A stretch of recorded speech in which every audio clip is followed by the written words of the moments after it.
আরে হাল্ক ভাই, তুমি এখানে বসে আছো, ওদিকে কে যেন তোমার বাবাকে মেরে ধান খেতে ফেলে রেখেছে। কোথায় এখন? কে আমার বাবাকে মেরেছে? যদি আমার বাবার কিছু হয় তাহলে সবাইকে আমি শেষ করে দিব, মনে রেখো।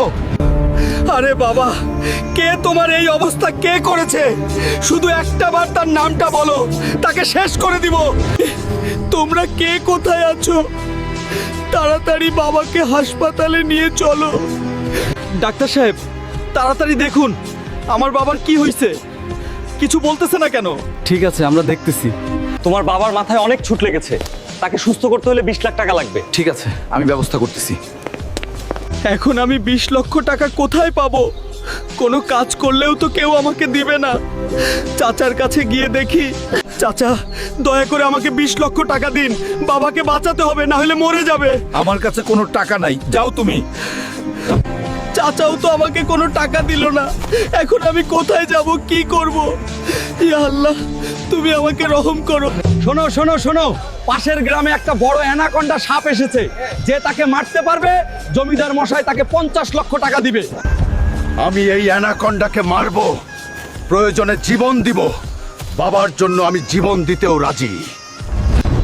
কোথায় অ্যানাকন্ডা সাপ? আমার সামনে বেরিয়ে এসো, আজকে তোমাকে আমি শেষ করে দিব। বন্ধুরা, আমি তো বিপদে পড়ে গেলাম, এখন কি করব? দয়া করে হেল্প করো। বন্ধুরা, ভিডিওতে লাইক করে চ্যানেলটা সাবস্ক্রাইব আর পেজটা ফলো করে দাও, তাহলে আমি শক্তি পাবো আর সাপটাকে হারাতে পারবো।